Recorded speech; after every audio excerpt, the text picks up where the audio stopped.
नमस्कार, जय जय राम, जय सिया राम। मेरे प्यारे सभी दर्शकों, आज की इस वीडियो में एक बकरियों को खा जाने वाला बहुत ही भयंकर विशाल अजगर सांप का मैं हैरान कर देने वाला कुछ ऐसी ही वाकया मैं लेकर के आया हूँ। यह कहानी बहुत ही शानदार है, बहुत ही ज़बरदस्त है। आखिर उन गांव वालों के साथ में क्या होता है कि जब गांव वाले में जो बकरियां थी, एक एक बकरियों को वह करके आखिर अजगर सांप वह क्यों खाता गया।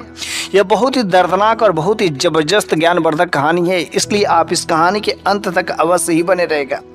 मुझे पूरा विश्वास है कि यदि आप भगवान पर भरोसा करते होंगे, विश्वास करते होंगे, तो अवश्य आप इस वीडियो के अंत तक बने ही रहेंगे। तो बस चलिए हम लोग इस वाकया को शुरू ही कर देते हैं।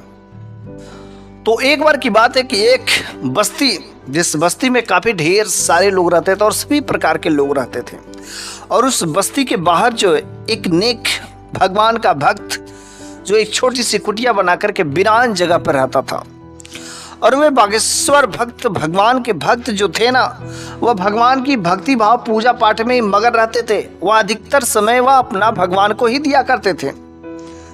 वह अपने घर में ही भगवान की छोटी सी मूर्ति सब कुछ करके व्यवस्था बनाए थे और अंदर ही अंदर भगवान की तपस्या करना सब कुछ किया करते थे। और वह लोगों के लिए दुआएं भी किया करते थे। अगर किसी को कुछ दुख कष्ट या कोई परेशानी हो जाती तो उनके पास झाड़ने के लिए जाते थे और बस यूं ही बाबा चुटकियों में ठीक कर देते। इस वजह से अगल बगल में जो भी लोग उन्हें जानते थे काफ़ी इज्जत मान सम्मान देते थे, लोग उनके चरणों को छूते थे। लेकिन उसी बस्ती में एक जो ऐसा लड़का था जो अभी कम उम्र में था और नौजवान था, उसे भगवान पर भरोसा ही नहीं था। भगवान की ऐसी शक्तियों पर कुछ भी उसे ज्ञान नहीं था, अनजान था।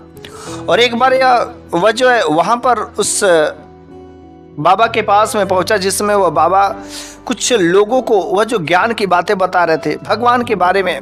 वह कह रहे थे कि भगवान हर जगह होता है, कण कण में भगवान का वास होता है और भगवान ने ही हमें बनाया है। आज हम जो कुछ भी कर रहे हैं सब उन्हीं की मर्जी से कर रहे हैं। अरे हम लोग तो बस एक मदारी का बंदर है और वे हमें नचाते हैं, लेकिन हम लोग उन्हें अपना समझते, मैं कहते अहमत है। ऐसा बिल्कुल ही नहीं है। जो आज मैं कर रहा हूँ मैं नहीं कर रहा हूँ, वह मुझसे उस काम को करवा रहे। और भी ढेर सारे वह ज्ञान की बातें बताते हैं, लेकिन आखिरकार एक बात और बताते हैं कि उनके हाथ में सब कुछ होता है, उनके बिना एक पत्ता भी नहीं हिल सकता। वह चाहे तो किसी को मार सकते और किसी को जीवन कर दे सकते हैं, मुर्दे को जिंदा और जिंदे को मुर्दा बना सकते हैं। लेकिन यह बात जब बोलते हैं ना, तो जो लड़का रहता है सारे के सारे बातों को सुनता है, लेकिन यह बात उसे हजम ही नहीं होती है। कहता है कि यार मुर्दे को जिंदा बना देते और जिंदा को मुर्दा, ये कैसे हो सकता है। उसने तुरंत जो उस बाबा से पूछा कि बाबा जी आपने सारे के सारे बात बोला, मेरे को कोई आपत्ति नहीं, मेरे को कोई परेशानी नहीं है, लेकिन आपने ये जो बात बोला है कि मुर्दे को जीवित बना सकते और जिंदे को मुर्दा बना सकते, ये कैसे हो सकता है, ये तो मेरे को समझ में नहीं आ रहा है। उसने कहा बेटा अभी तुम छोटे हो और कभी अगर समय मिलेगा तो मैं तुम्हें प्रूफ भी करके दिखा दूंगा कि यहाँ भगवान में ऐसी दिव्य शक्तियाँ होती है।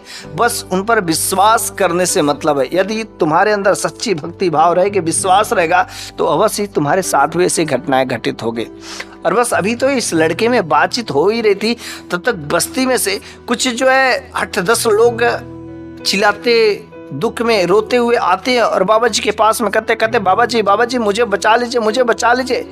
बाबा जी ने कहा रे भाई आप लोगों को हुआ क्या है और इतना घबरा करके यहाँ पर दौड़े दौड़े तेजी से क्यों चले आ रहे हैं। उन लोगों ने कहा कि बाबा जी मेरे को बचा लीजिए। फिर बाबा जी वही बात, अरे भाई बताओ तो क्या बात है।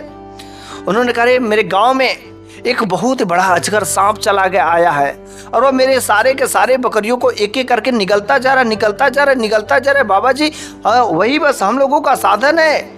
आखिर जब सारी की सारी बकरियां को जब निगल लेगा तो हम लोग क्या करेंगे।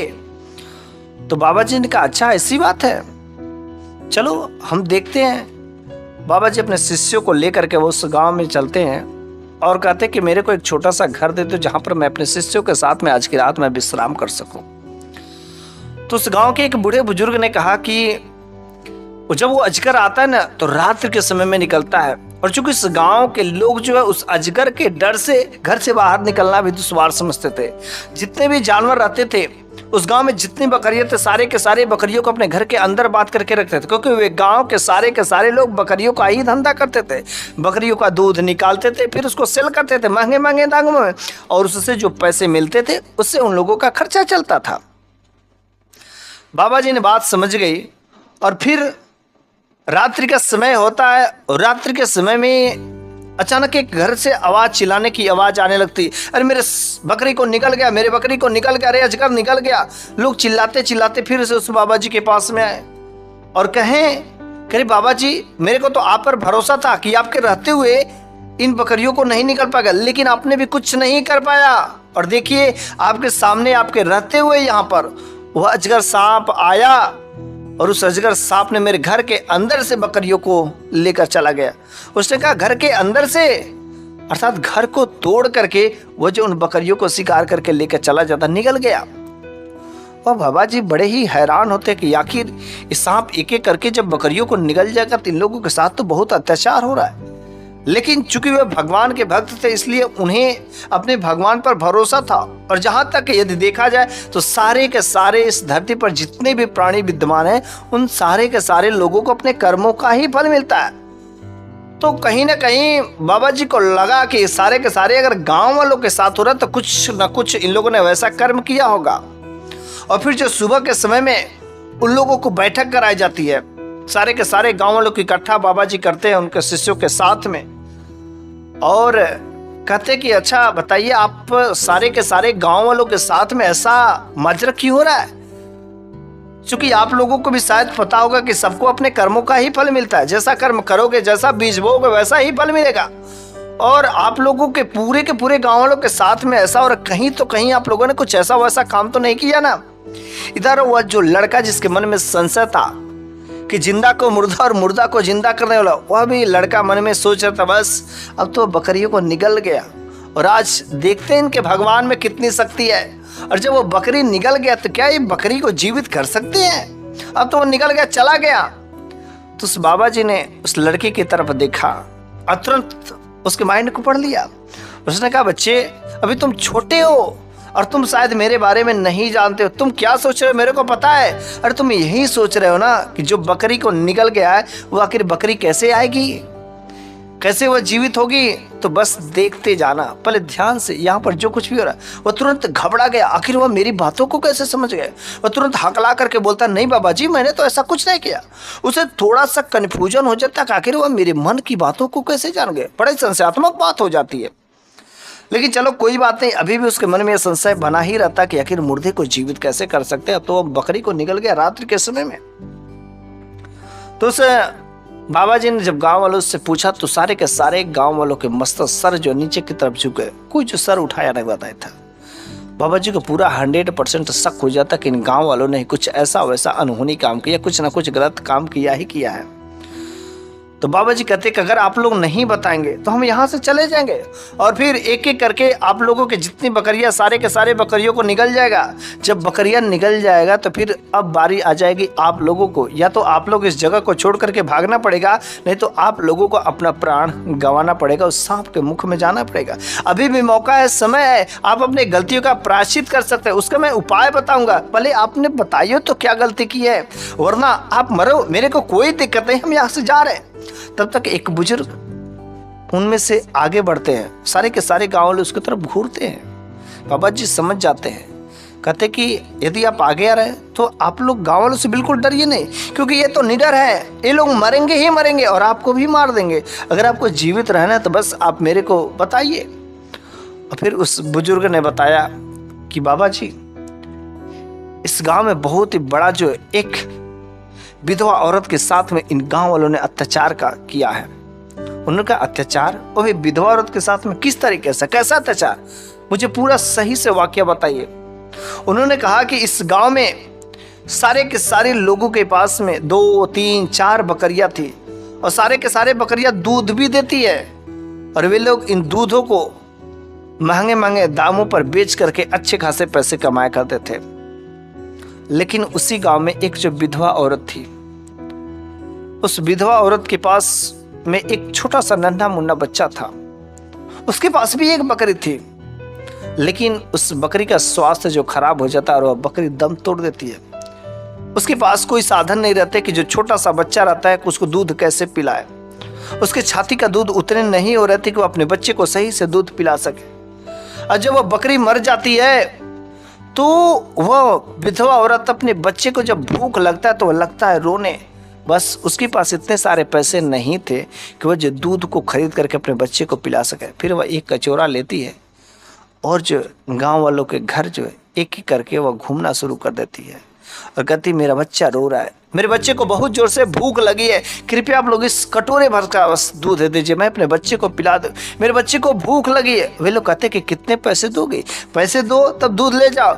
उन्होंने कहा कि मेरे पास पैसे नहीं है, इसके बदले आप जो कहेंगे कार्य करने के लिए हम सारे के सारे कार्य करेंगे। बस मेरे जो बेटा है ना, मेरे जो बच्चा है ना भूख है, हमारे तड़प रहा है, आप कृपया दे दीजिए। बाबा जी ये गाँव वाले इतने निर्दयी है ना, इतने बेदर्दी हैं कि वह महिला कटोरा को लेकर के और जो उस बच्चे को गोद में लेकर के भूख के मारे वह तड़पता रहा, रोता रहा। एक एक घर वह महिला जो कटोरा लेकर के घूमती रही, लेकिन इन निदर्दी वालों ने, इन गांव वालों ने उस महिला को एक कटोरा दूध नहीं देता। बेचारा वह बच्चा तड़पता रहा, भूख से रोता रहा। वह घर घर जाकर के एक बार, दो बार, तीन बार जाती है, शाम तक वह घर घर घूमती रहती है, लेकिन किसी के अंदर दया नहीं आती है कि उसका बच्चा भूख के मारे रो रहा है। उसको कुछ नहीं समझ आता और शाम होते होते उसका बच्चा जो है दम तोड़ देता है, इस दुनिया से चला जाता है। बेचारी वह रोती रह जाती, लेकिन जब वह रोती है तो एक गांव वाले उसके आंसू पूछने भी नहीं जाते। अरे किस हद तक जाएंगे, कोई उसका सहारा देने वाला नहीं रहता। बेचारी वो उसको कुछ समझ ही नहीं आता कि मेरा एक छोटा सा बच्चा था, मैं इसी के सहारे थी और गाँव वालों ने मेरा सहायता नहीं किया, एक कटोरा दूध नहीं दिया। अब मेरा इस भला जीवन जीने से ही फायदा ही क्या गया, जब मेरा बच्चा ही नहीं रहा तो मैं ही यहाँ पर जी करके क्या करूँगे।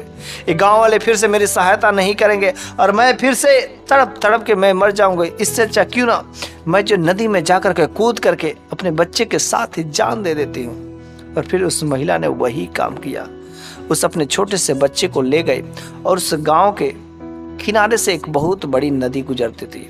और फिर वह महिला जो आंखों में आंसू लिए हुए गांव वालों को कोसती हुई, श्रापती हुई, वह जो जाकर के नदी में डूब जाती है और मर जाती है। फिर जो है गांव वाले को कोई भी चिंता नहीं थी। उस बूढ़े बुजुर्ग ने उस बाबा से कहा, बाबा जी जब से वह महिला गई है ना, जिस दिन वह मरी उसके अगले दिन से ही एक बड़ा सा अजगर सांप जो इन गांव वालों के एक एक करके बकरियों को निगलता गया। बाबा जी यही पूरा का पूरा माजरा है। इन लोगों ने बहुत गलत काम किया, इन लोगों के साथ ऐसा ही होना चाहिए। सारे के सारे गांव वालों का सर जो नीचे झुक जाता है, बाबा जी के सामने किसी की बोली नहीं निकलती है। तो बाबा जी ने कहा, क्या आप लोग अपनी गलती का प्रायश्चित करना चाहते हैं? अगर आप लोग अपनी गलतियों को मानते हैं तो मैं इसका रास्ता अवश्य ही बता दूंगा, लेकिन अगर आप अपनी गलतियों को नहीं मानते तब तो बस अब आप लोगों को कोई नहीं बचा सकता। हाँ, आप यहाँ से छोड़ करके दूसरे जगह चल जाएंगे, लेकिन वहाँ पर भी आपको किसी न किसी तरीके से उस महिला का श्राप, उस महिला का कहर आपको परेशान करेगा ही करेगा, आपको जीवित नहीं रहने देगी। आप लोगों ने जो उस महिला के साथ में किया है, एक कटोरा दूध आप लोग नहीं दे सके, कितने निर्दयी हैं।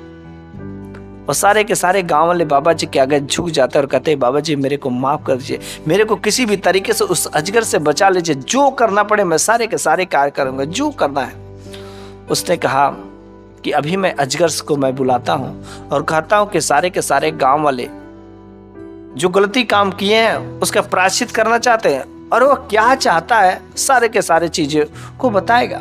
फिर बाबा जी ने मंत्रों को पढ़ा और तब तक जो पानी में से हलचल होती है और हलचल होने के बाद वह भयानक अजगर सर्प निकलता है और वह अजगर सर्प निकल करके बहुत ही विशाल हुड करके बाबा जी के चेहरे के सामने आकर के खड़ा हो जाता है। गाँव वालों ने देखा बस बाबा जी भी गए, इनका सारा खेल खत्म, अब ये बचने वाले नहीं है। सारे के सारे गाँव वालों ने आंखें बंद कर लिया, एक गए अब निकल लिया। लेकिन कुछ देर बाद जब देखते हैं तो कुछ नहीं कहता, बस वे तो सामने सामने खड़े हैं। बाबा जी ने कहा कि देखो ये सारे के सारे गांव वाले जो लोग ने ये जो गलत काम किया है, वे लोग अपने गलती का प्रायश्चित करना चाहते हैं, अब तुम इन्हें छोड़ दो। तो उस सर्प ने ऊपर वाले की कृपा से, भगवान की कृपा से इंसानी जैसी आवाज में बोलने लगा। वह कहता कि इन लोगों को मैं छोड़ दूं? अरे इन लोगों ने भला उस महिला के साथ में क्या किया? बस उस महिला की बद्दुआ लगी है और मैं गांव वालों को नहीं छोड़ने वाला हूं। बाबा जी ने कहा मान जाओ, इसके बदले में जो तुम कहोगे सारे के सारे कार्य गांव वालों ने करेंगे। सर्प ने कहा वास्तव में लोग करेंगे, अगर आप लोग उसका प्रायश्चित करना चाहते तो आप लोगों को यहाँ पर एक जो सर्प का, एक सांप का मंदिर बनाना पड़ेगा या भोले बाबा का एक मंदिर बनाइए और वहाँ पर रोज यदि आप लोग अपने अपने बकरियों का दूध यदि यहाँ पर चढ़ाएंगे तो आपकी बकरियाँ सेहतमंद रहेंगी, सही रहेंगे, वरना आपको इस जीवन से कोई भी बचा नहीं सकता। आपको एक एक करके मैं निकल जाऊँगा। सारे के सारे गाँव वाले नतमस्तक हो जाते, कहते कि मैं अवश्य हर कार्य करूँगा। बाबा जी ने कहा देखिए सारे के सारे गांव वाले मान गए, बस आप यहां पर चले जाइए। लेकिन उस साधु बाबा ने कहा कि यहां पर एक ऐसा भी लड़का है जिसको भगवान पर भरोसा नहीं, विश्वास नहीं है, वह कुछ देखना चाहता है। जो आपने बकरी को शाम के समय में, रात्रि में निगल लिया था, उस बकरी को निकाल दीजिए, वह कुछ भगवान की करिश्मा देखना चाहता है। उस सर्प ने कहा कौन पागल है जो भगवान की महिमा को नहीं जानता है? बाबा जी ने कहा कि बस आप अपना काम कर दीजिए। उस सर्प ने कहा वह तो गल गई होगी, उसके हड्डियों का ढांचा जो है बस कुछ बचे होंगे। उसने कहा जैसे भी हो, जिस तरीके से आप निकलिए। और वह सर्प जो है उस बकरी को निगलता है, बल्कि बाहर निकालता है। जैसे ही बाहर निकालता है उसका शरीर जो पूरा जो है बकरी मर चुकी होती है, उसके शरीर की हालत खराब हो गई रहती है। वो लड़का देखता है अरे बस तू बाबा फेल। अरे तू कहता है कि तेरे भगवान में इतनी शक्ति है कि मुर्दा को जीवित कर सकता है, जीवित को मुर्दा कर सकता है। अरे देखे तो बकरी मर गई है, अरे इसे कौन जीवित कर सकता है? साधु बाबा फिर से उस लड़के की तरफ देखते, कहते कि तू यही सोच रहे, तो बकरी मरी हुई है। सारे के सारे गांव वाले इस दृश्य को देखना चाहते थे। उसने कहा हाँ बकरी मर गई है। उसने कहा शायद तू अभी भी तेरे को भ्रम हो रहा है, और मैं तुम्हारे सामने बोल, अगर मैं इसको जीवित कर दिया तो भगवान को मानेगा ना? उसने कहा हाँ, मैं आज के बाद तो मैं आपका भक्त हो जाऊंगा, आपका मैं शिष्य बन जाऊंगा। और फिर उस बाबा ने मंत्रों को पढ़ना शुरू कर दिया, और जैसे जैसे मंत्र पढ़ते गए उस बकरी के शरीर की स्थिति धीरे धीरे धीरे सही होती गई। और लगातार 1 से 1.5 घंटा तक मंत्रों का जप करने के बाद जो है बाबा जी ने अपने कमंडल से जल निकाला और तुरंत उस बकरी के ऊपर छिड़क दिया। और छिड़कते ही वो जो बकरी उठ करके खड़े हो जाई। इधर वो सर्प जो फिर से वापस चला जाता है। जैसे बकरी उठ करके खड़ी हो गई, ऐसे खड़ी हो जाती कि ऐसे उसको कुछ हुआ ही नहीं था। बोलने भी लगती है, सब कुछ करने लगती है। सारे के सारे गांव वाले और वह लड़का भी उन बाबा के चरणों में झुक जाता। उन सारे के सारे गांव वालों को विश्वास भी हो जाता कि वास्तव में ऐसी कोई दिव्य शक्ति है जो हम लोगों की रक्षा कर सकता है और कुछ भी कर सकता है, मुर्दे को जीवित कर सकता है। और जैसा अब ये साधु बाबा कहते वैसा हम लोगों को करना ही पड़ेगा।